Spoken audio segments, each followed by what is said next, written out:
আউযু বিল্লাহি মিনাশ শাইতানির রাজিম। বিসমিল্লাহির রহমানির রহিম। আল্লাহ পাক কোরআনে ঘোষণা করেন, ইন্না ইলাহাকুম লাওয়াহিদ। সূরা সাফ্ফাত আয়াত নং 4। আল্লাহ বলেন, নিশ্চয়ই তোমাদের ইলাহ এক। তোমাদের বলতে সমগ্র মানব জাতিকে বোঝানো হয়েছে। হিন্দু, মুসলিম, ইহুদি, খ্রিস্টান, জৈন, শিখ যাই বলেন না কেন, আর এক হিসাবে যা কিছু সৃষ্টি এক ইলাহ। তাই আমরা এক ইলাহর ইবাদত করিব।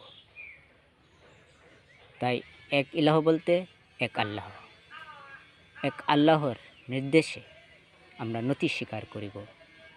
তাই ধর্ম বলিতে আল্লাহর নির্দেশ মোতাবেক নবীর উপরে যে সবিশেষ কিতাব নাজিল হয়েছে আল কোরআন, সেই সত্যকে মানুষের কাছে পৌঁছিয়ে দেওয়াই নবীরা নেয়, এবং সেই সত্যের কোরআন এবং সেই আখিরি নবীর অনুসারীরা তারাই সেই দায়িত্ব, যেহেতু সত্য তারা জানে, তাই অন্যদের কাছে পৌঁছিয়ে দেওয়া।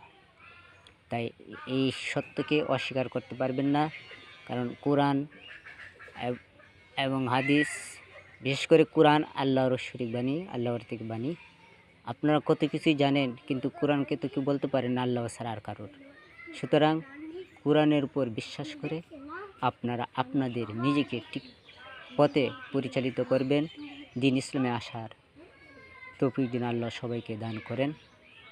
আসসালামু আলাইকুম ইয়া রাহমাতুল্লাহি ওয়া বারাকাতুহু। হিকিম ফ্রম বাংলাদেশ।